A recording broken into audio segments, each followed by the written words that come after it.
Thanks for listening to this Word in Your Ear podcast. If you'd like to get early access to all our productions ad-free, priority booking for our live events, and to take part in our weekly quiz, go to patreon.com/wordinyourear for more details.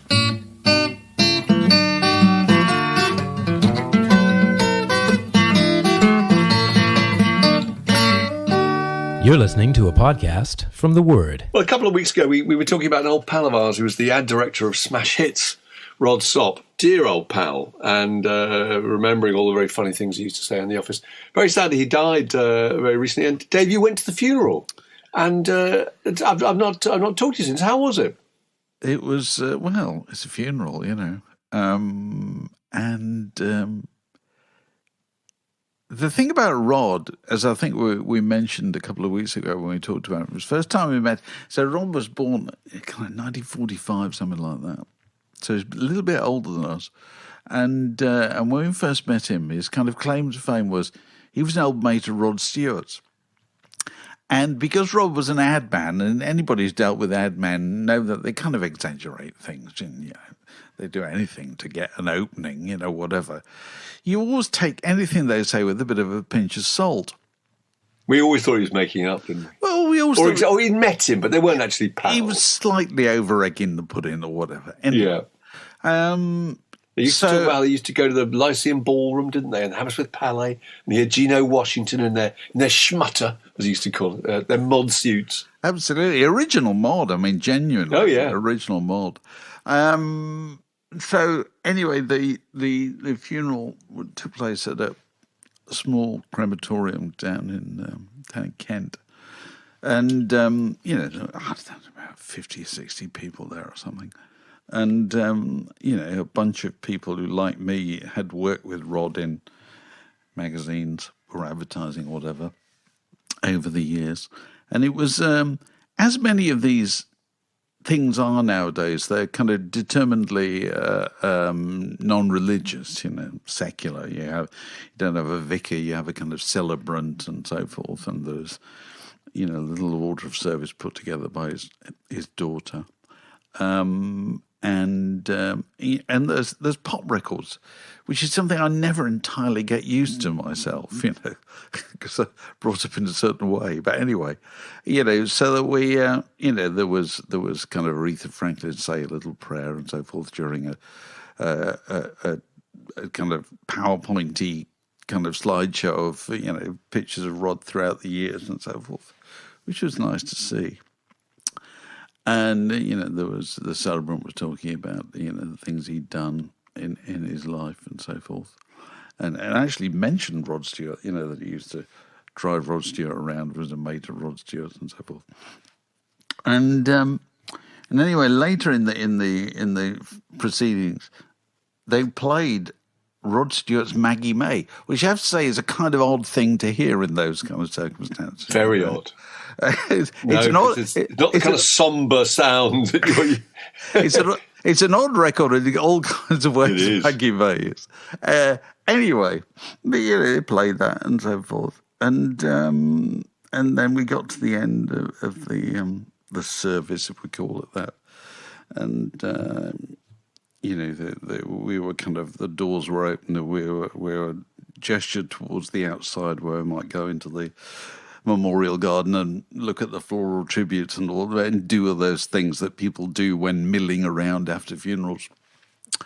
And it was only at that point, at the end of the service, that I turned and looked in the pew behind and found myself looking directly into the face of Rod Stewart. Fantastic. That's fantastic. The ultimate proof after all these years of us doubting. We thought he'd kind of made this up. I thought to myself, I couldn't help thinking to myself, if ever anybody had the last laugh, it's Rod Stewart, you know. He thought, you never quite believed me, did you? So there was Rod Stewart. And Rod Stewart's, you know, he's like inches away from me. And Rod Stewart's got one of those faces. He's just unbelievably famous, you know. And the haircut and so forth and all that. it's like, what Rod Stewart are you looking at? You're looking at, the spitting image Rod Stewart. You're looking at the Rod Stewart used to be on the cover of the NME and so forth, all this kind of stuff. Anyway, there he was. And you have to give him points for he turned up. With some mate or a mind? Nobody out there. Presumably there's a driver around the corner. But no, he was on his own. He's on his own. And, there was... So as we were milling about afterwards in the Garden of Remembrance and so forth, there were people... inevitably couldn't resist coming up and saying, "I've got all your records," kind of thing. Even within those kind of circumstances. And I have to say, he dealt with it very, very elegantly and so forth. And Nick Logan, who was there, and Nick was the guy who started Smash Hits and used to be the editor of the NME and so forth. Nick told him that when he first got the job, they said he got the job because he was a mate of Rod Stewart, and we never believed him. And Rod Stewart thought this was richly amusing. Well, it was also rather wonderful that at his funeral he would discover that perhaps his entire life as an advertising exec in this world was based on his connection with Rod to some extent, wasn't it? That's extraordinary. Absolutely brilliant. It's one of the most extraordinary experiences I've ever had at a funeral. So, Rod, you would have laughed. You're listening to the Word Podcast, where the time is whenever you want it to be. And while we're on a Smash Hits tip, we must mention another dear old pal who worked on Smash Hits and various other places, our old pal Tom Hibbert, because a book, a really, really good book, actually, a compilation of his writings and people who knew him talking about his life, has come out. It's called Few A-Readers. What a great title. The Life and Writing of Tom Hibbert. At the top, there's a quote from Neil Tennant, who worked with us and him on Smash Hits. It says, "The funniest and most revealing of all music journalists." So I thought it was a really good point. And I think it's possibly true, actually. I mean, Tommy, for those listening who don't know, I'm sure everyone does know, actually. He worked for Smash Hits and Q and Mojo, and he went on to be Penn Dennis and The Observer and worked for the Mail on Sunday. And I was just rereading this, and something struck me very, very powerfully that I hadn't really thought of before, which is that he didn't like that much music, as you know. Which is very interesting because your normal qualification to be a rock critic is to have an enormously broad listening experience. Right across the range, you can say something about any kind of music, electronic music, folk music, whatever. Tom, when I met him, we lived together in 1980 when we were working on a title called New Music News. And he looked at my record collection, was absolutely horrified by it. And he had things like Squeeze and, Paul McCartney, Kraftwerk and things that he didn't like. And I discovered that he only really liked the narrowest band of music. He basically, there's a really good piece actually in this where he talks, sets out his stall, where he talks about going to Bath Festival when he's a kid. And he sleeps through the Pink Floyd and Fairport Convention. He doesn't like Santana or Keith Hartley. He loathes Led Zeppelin. He can't stand the Pink Fairies. He's only there to see the Byrds. And when the Byrds come on, they play acoustically and they're absolutely terrible. So the whole thing's just shocking. But I just love that sort of principle. So he liked the Byrds. He liked Iggy Pop. He liked Rocky Erickson, 13th Floor Elevators. He liked a bit of Moby Grape. He liked the Kinks. And that's about it. I was only thinking about this. It's so funny you should say this, because I'm thinking about my personal memories of Tom. I remember he came to my wife's 40th birthday party, which you may remember.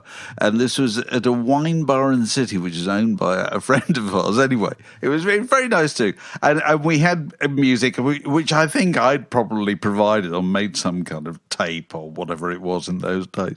I don't know. So there are all kinds of, music for dancing and so forth.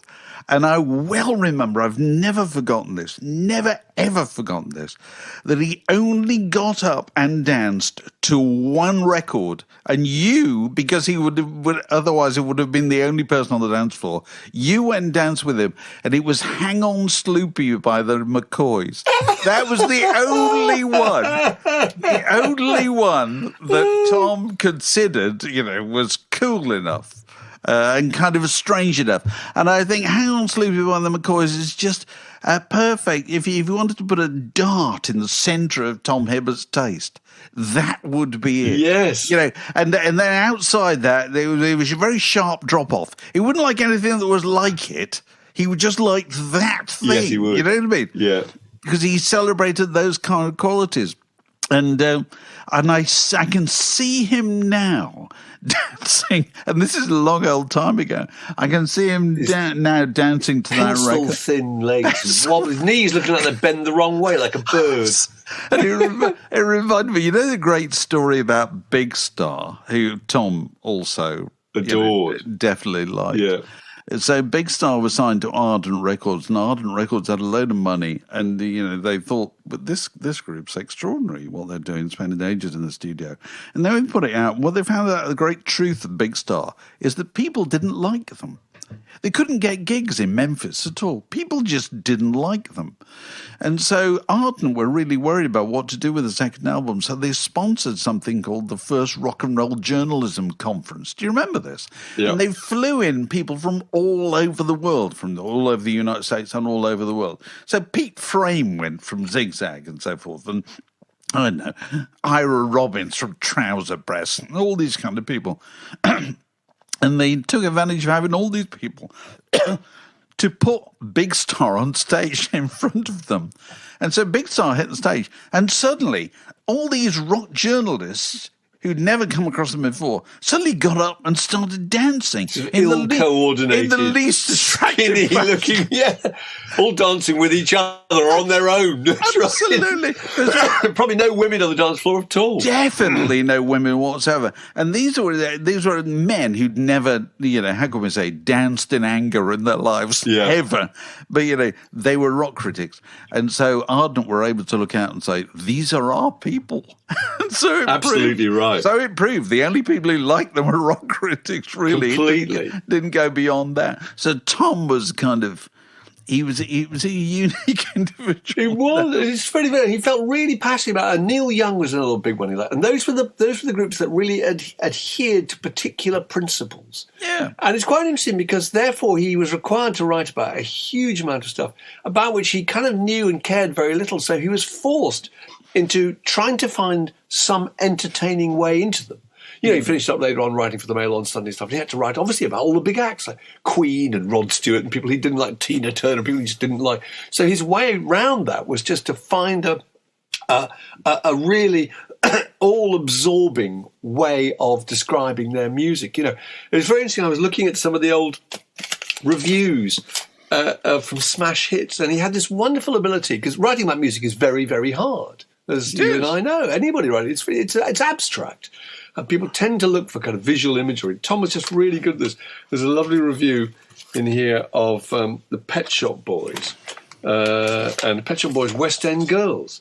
And he just says here, a tumble through Soho in the seedy wee hours, accompanied by the kind of jaundiced horns that are more often found on soundtracks of films about Hollywood actresses hitting the bottle and cracking up with mascara running down their faces, brackets, Valley of the Dolls springs to mind. Set against this, the electric bleats and demi-rap, Grandmaster Flash and the Furious Five's The Message without the baseball bat, create an atmosphere of danceteria sleaze, and that's almost sinister. Brrr. And that way that he wrote, he would write about songs as if, he wrote about Dexys Midnight Run as a single once and just created a play out of what the song was about. So he'd write about TV and about films and just things that kind of brought it to life. I thought that was interesting. I thought another thing he was really responsible for, I think, was this idea that he didn't approve of journalists who kind of were over fond of their subjects. He had a kind of preemptive. He talked about having a preemptive dislike for anybody who was over fraternized with, who wanted to be friends with the stars that they were interviewing. And I thought that was quite good. He wouldn't have gone for today's selfie culture, would he? Not remotely. Everybody comes back from interviewing somebody with a picture of them with their arm around. Oh yeah, no, we hated all that. And there is one picture of Tom.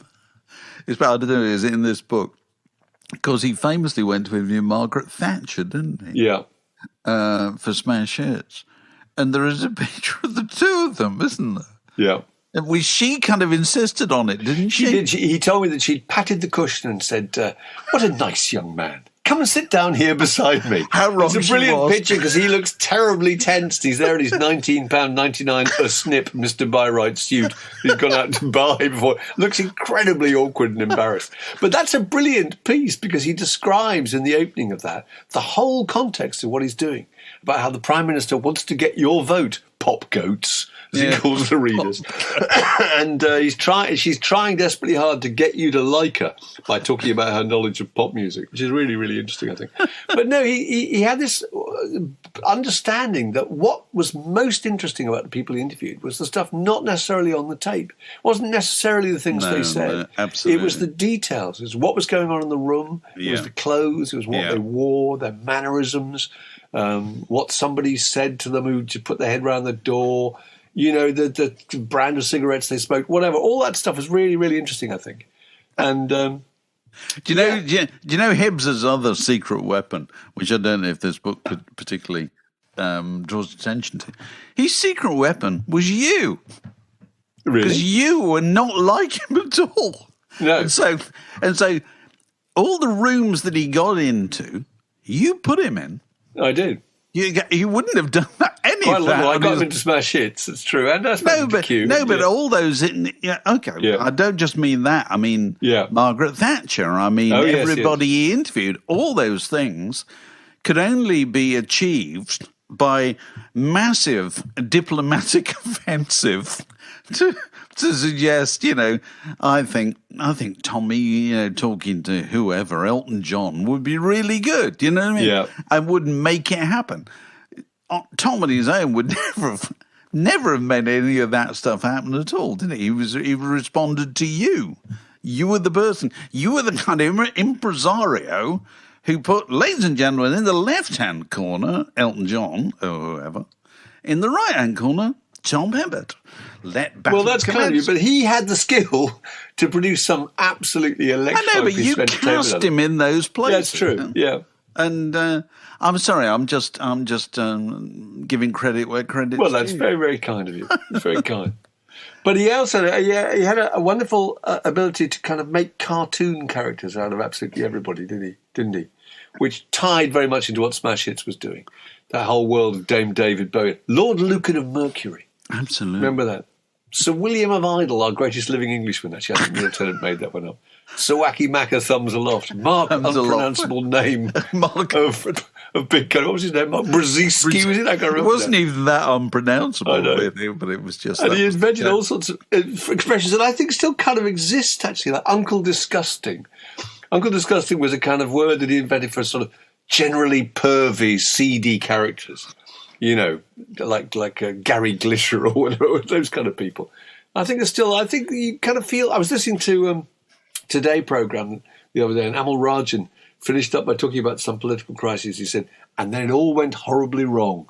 And I thought, that's a kind of Hibbs expression. It's gone into the public usage, isn't it? It is. So there's the book. Is it out now? Probably. It's out on the 1st of Feb, I think, yeah. And it's called Few A Readers, The Life and Writing of Tom Hibbert. It's terribly good. Really, really well done. Paul Denoyer writes about him, and Chris Heath and Sylvia Paxton, all sorts of people who work with him. And it's magnificent. And it's nice to see, after 40-odd years, him getting recognition for all this stuff. Wonderful. The Word Podcast. 2 cocoa tins and a piece of string. So very sadly, Melanie went to that great gig in the Sky last week, and I was just thinking, what a sliding doors moment that she appeared at the Woodstock Festival. She wasn't actually in the film or on the album. She appeared on the Friday night in the acoustic slot when the Incredible String Band were about to go on. And the Incredible String Band refused to go on because of the delicacy of their instruments, and they didn't want to get wet, and they didn't want their bowed gimbries out in the pouring rain. And Joe Boyd, their manager, said, look, I'll get you another slot the next day. And she went on and played between Ravi Shankar and Arlo Guthrie, and eventually wrote a song. Candles in the Rain was looking back at that image of being on stage at Woodstock. incredible string band, incidentally, went on the next day between Keith Hartley and Canned Heat and died 1,000 deaths. And it was sort of the moment when their career started to nosedive back downwards again.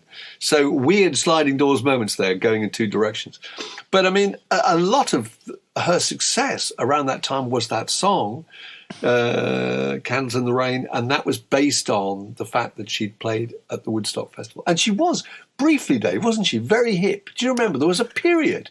You kind of look back on it now and think that she was. She was hip for a very short period of time, yeah. But she was popular for a lot longer. Yeah, yeah. You know, she was, I always kind of associate her with a kind of emerging Radio 2 sound, you know, that was slightly crossover between kind of what you might call middle of the road and a rock sensibility, but a very distinctive voice. Really, nobody sounded like her at all, and she was enormously popular for a few years. But it's interesting that she didn't enter the pantheon of legends, and I can't help thinking that a lot of that is due to the fact that, alongside another handful of performers, she appeared at Woodstock but wasn't in the film. I don't know if a record company, you know, or management, or there was some reason why she wasn't. Because if you look at the other people who were also at Woodstock, weren't in the film. Creedence Clearwater Revival were at Woodstock and weren't in the film. The band were at Woodstock and weren't in the film. And you know, it kind of stopped them breaking through to a really, really mass audience. I mean, I know Creedence had obviously had huge numbers of hits and so forth. But, you know, so much of the fame of people like Sly and the Family Stone and Jimi 10 years Hendrix after. and all that, and the Who and all those things is all based on people's folk memory almost of having seen them. Yeah. In the Woodstock film, against the background of, you know, hundreds of thousands of people. You know, so, Joe Cocker. Joe Cocker, the rest of his career was all owed to his great coming out of Woodstock. That's the mental image you have of him. If you say the word Joe Cocker, you just see him there. It really is. In his tie-dyed T-shirt, yeah. Whereas Melanie wasn't really like that, and so she was she owed more to being on the radio for a few years, but immensely popular. Yeah, for having that years. incredibly resonant, low kind of alto voice. Extraordinary, actually. The Word Podcast. Prime cuts of popular culture served fresh each week. So in Los Angeles, there is a proposed court case involving Madonna, and a couple of people, I think, went to see her at a show. Actually, it wasn't in Los Angeles. It's in Brooklyn. It's New York. No, it's in New York. Yeah, two guys. Michael Fellows of Brooklyn and Jonathan Haddows of Bronx. And they filed a suit against her, haven't they? They went to see her. It's on the Celebration tour. She's meant to be on stage at 8:30. And she took to the stage at 10:45, between 10:45 and 11 p.m. and went off stage at 1 o'clock. And these guys were saying, look, we've got responsibility. We've got to be at work in the morning. We've got families to look after. And we've missed all the public transport home, et cetera, et cetera. And so they're they're suing her, aren't they? Well, they're trying to, and she's going to resist it. And as are Live Nation, who I think are the kind of promoters behind it. And you can see why they resist it, because you know, once you allow people to do this, you're at the mercy of the next person who comes along. Oh God, yes. I mean, you know, but you know, and I think it probably won't get very far, but it serves its purpose to draw attention to the fact that you know, people will no longer tolerate coming on late. I was surprised to learn that she'd done it so many times. I was too, because I thought nowadays with you know, curfews and you know, promoters being liable to things go over, particularly on, and this was on a Sunday night, I think, or a weekend, and so the curfew was slightly different. Oh, it certainly has been in other cases. Yeah. So people are very careful. You know, if they say the show's going to start at 8 or 8:30, it tends to start at 8 or 8:30 because, you know, they can't afford to, you know, to pay pay the But this is pretty much exclusive going to overtime. To the rock and roll world, isn't it? I mean, if you went to the Royal Albert Hall to see Hulse of the Planet, and you expected it to start at 7:15 and they kind of shambled on at about 20 past 10, you'd be hacked off, wouldn't you? You know what's interesting is that the excuse offered for this, and apparently she did this in London in the same tour, the excuse offered with no further explanation is technical issues. Technical issues. Now think about that for a second. What the fucking hell does that mean? You know what I mean? This is a musical performance, supposedly, isn't it? Are all the performers in the building? Is the audience in the building? Are the microphones working? Do they do this show every night?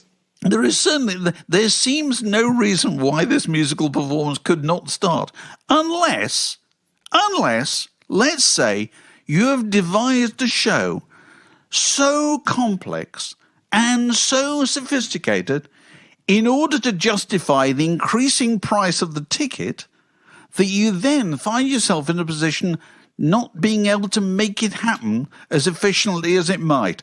Well, whose bloody fault is that? Yeah. That is yours. Entirely yours. You know what I mean?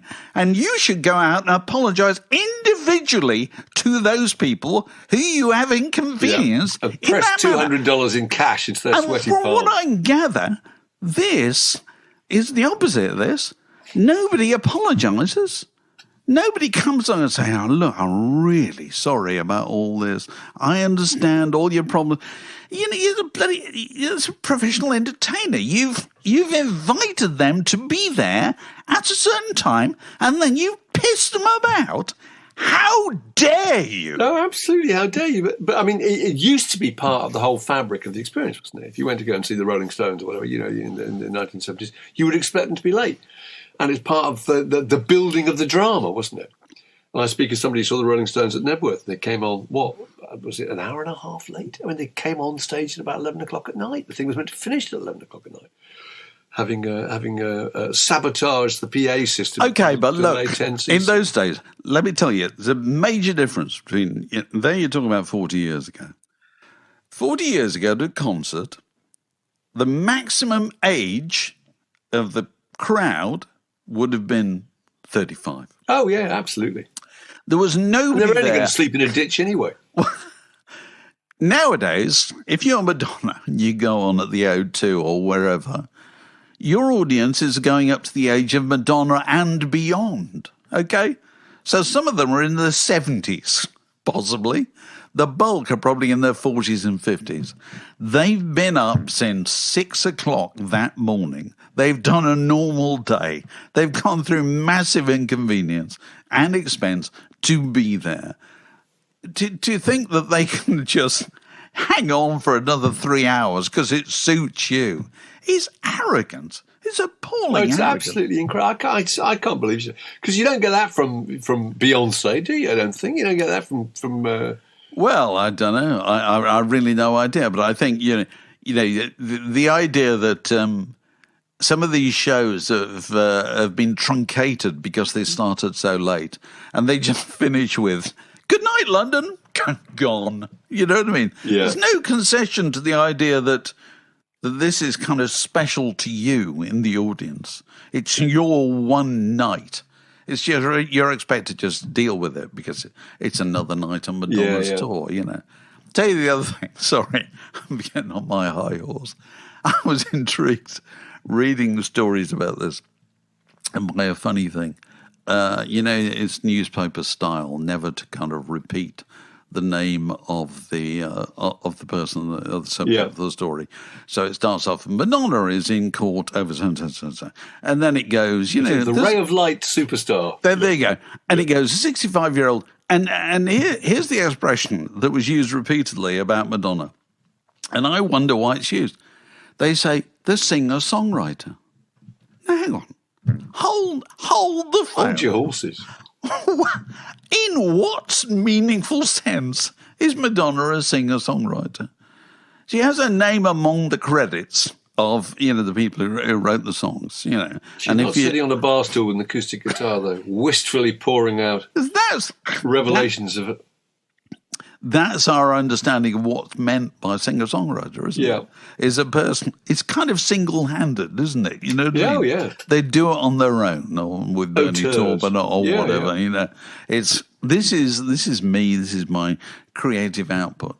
Madonna is not a singer-songwriter. What she is another hyphenate, which I've just invented, which is not in wide use. She is a dancer-singer. Oh, good. Isn't she? Yeah. And if you know, everything that Madonna did before she became famous suggested she was one thing. She was a dancer. She studied dance. She got scholarships to do dance. She's clearly very good at it. She, you know, worked with lots of well-known dance it's the little troupes. dance act she did with her brother and her brother's pal that kind of clinched the success at Live Aid, wasn't it? And she was the beginning of that whole, you know, kind of movement. You know, you could say Britney Spears is the same thing. She's a dancer singer. You know, nothing she does. Britney does not stand still at any point, does she? No. And sing. It's routines that I sing along with. So that's what I want to know. I want to know why Madonna is not more widely known as dancer singer Madonna, 65. The Word Podcast, one of the few things you really need in life. Welcome to Film Club. In previous weeks, we've been keeping you up to date with hot cinema favourites like Bonnie and Clyde. And what do we do after that? We did Casablanca. Casablanca. All the piping hot new releases. This week, we're even more up to date with something else that's on the BBC iPlayer. Hurry, hurry, hurry, which is King Kong. I hadn't seen King Kong for a long time. And so I sat down and watched it, and it's quite extraordinary, really. Because it struck me. Tell me a more famous film than King Kong. You know, the very idea of King Kong, the very idea of the giant ape climbing the Empire State Building, you know, reaching in to try and get hold of the diaphanously attired Fay Wray. It's such a powerful idea, isn't it? And it's been adapted in, you know, album covers. And didn't Lee Perry make an album called Super Ape? Yeah. I think he did. I feel as if I've seen that absolutely everywhere. And that's an idea. The concept of Beauty and the Beast, too, that whole notion.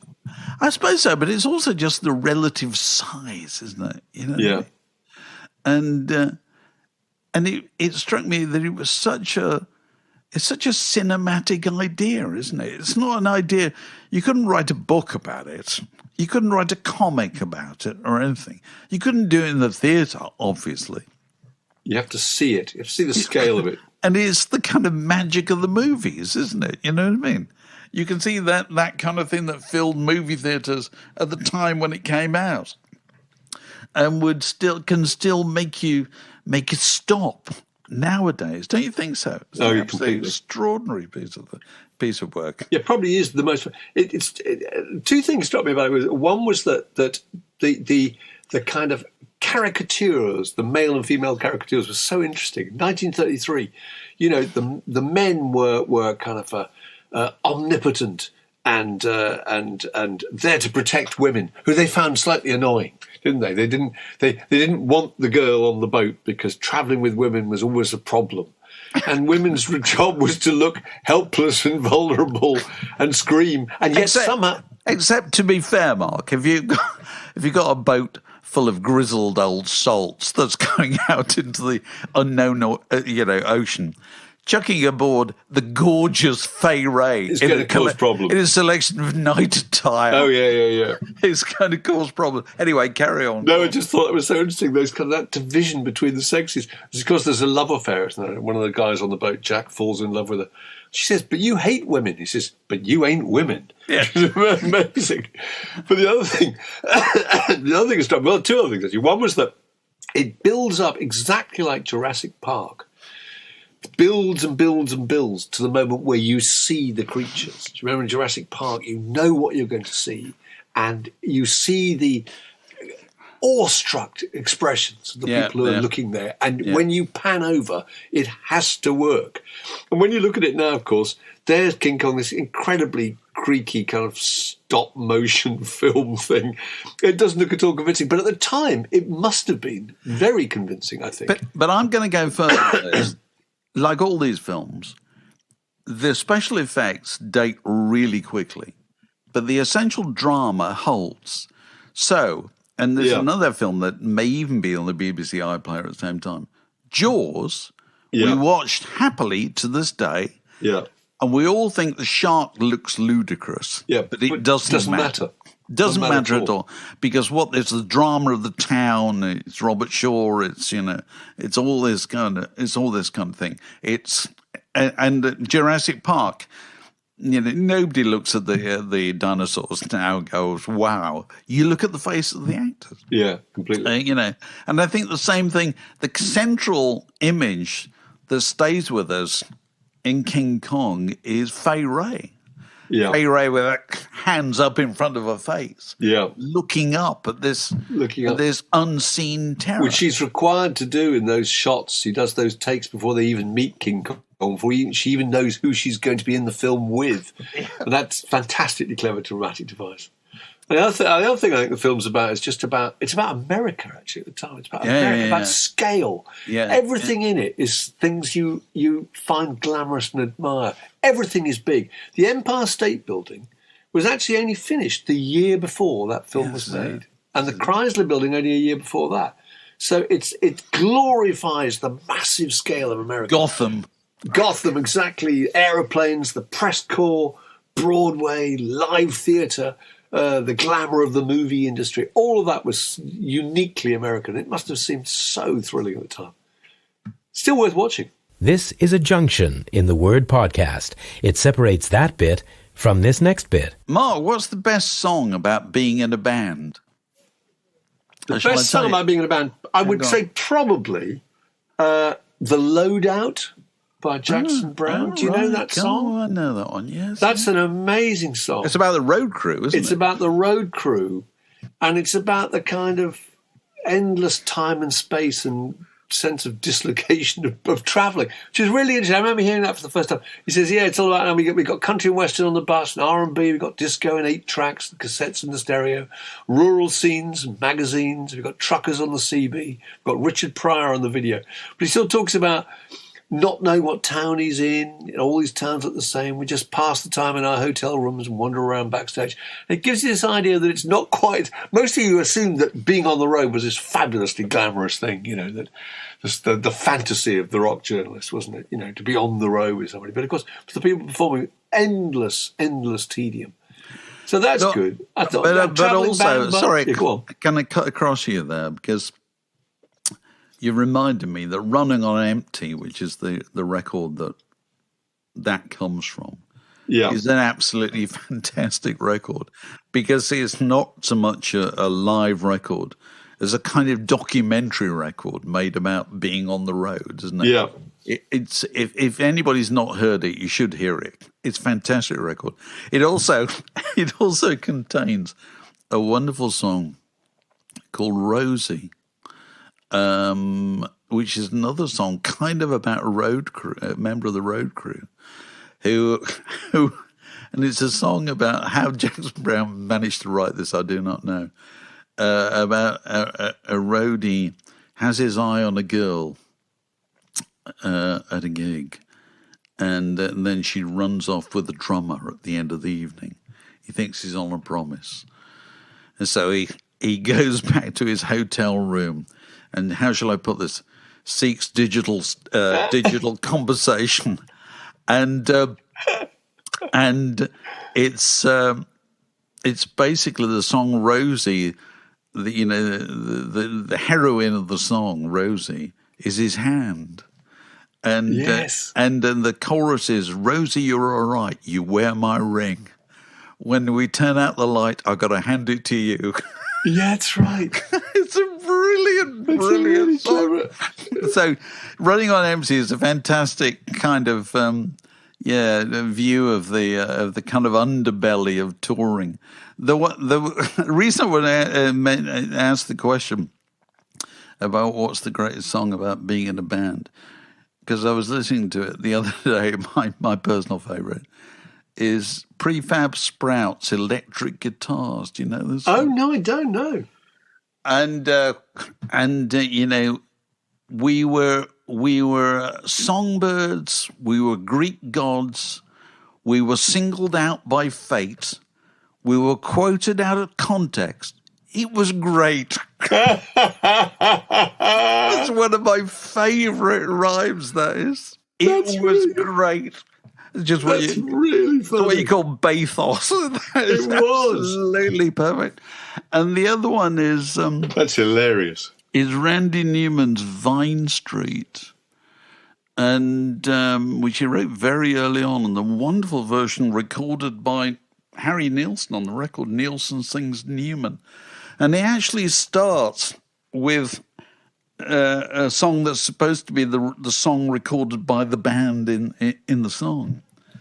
And then gets into the actual song. He goes, "That was me, third guitar. I wonder where the others are." That's just perfect. That's just perfect. That's so good. All people are looking for is to pick him out of this mix. No, but third guitar. Third guitar. I wonder where the others are. That's fantastic. And it's just a memory of kind of being in some kind of band who never really got anywhere and beyond rehearsals. And he's got a wonderful line in the song, which I always think would make a great title for a book. It's the crack of the backbeat on Vine Street. The crack of the backbeat.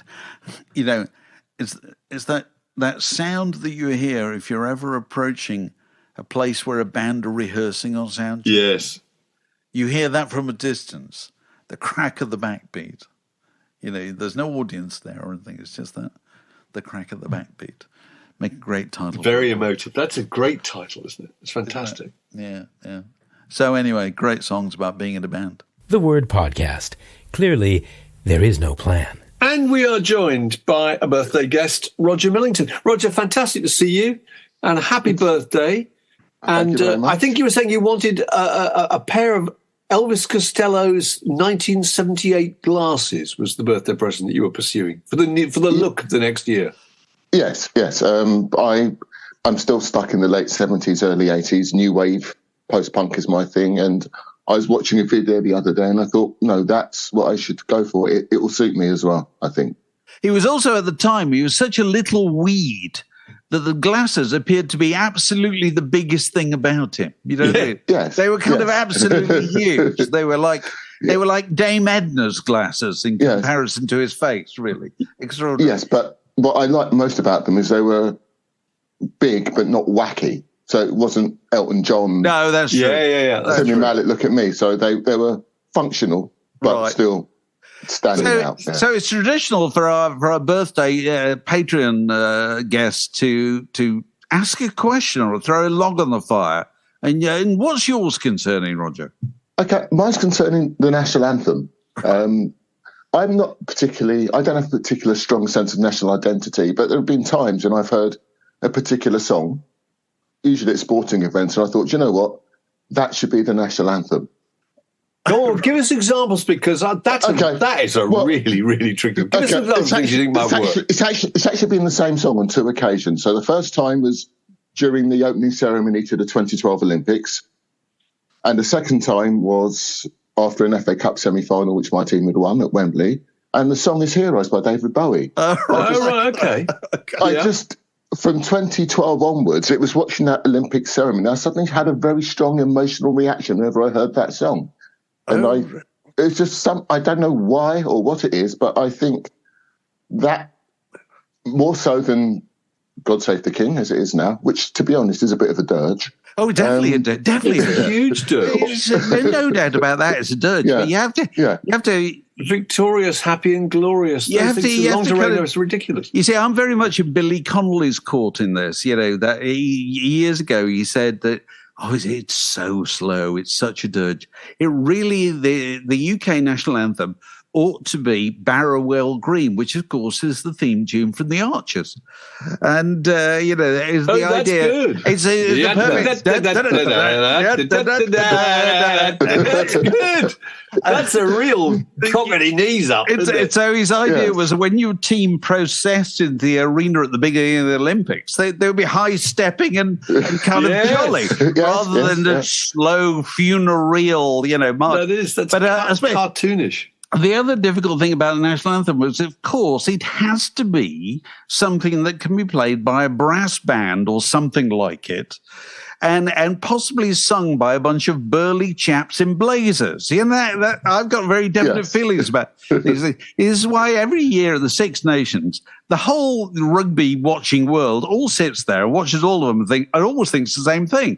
The Marseillaise, brilliant. And the Welsh national anthem, brilliant. Yes. Everything else, I'm sorry, terrible. And it doesn't matter whether they're new ones or old ones; they're kind of terrible. Next to the Marseillaise and the Welsh. And when you hear the Marseillaise, even a British person, you want to join in. Absolutely. It's just you immediately, partly there's a Beatles connection there, but you just want to join in because it's just so singable, isn't it? Yeah. So, well, it's an idea. It's an interesting idea, Roger. And I'm sure people will have views on it. There's probably I'm sure they will. Yes, probably people going away doing brass band arrangements of it as we speak. Smith's numbers. So look, thanks very much, Roger, for that that log on the fire, and happy birthday and all the very best. This podcast was brought to you by The Word.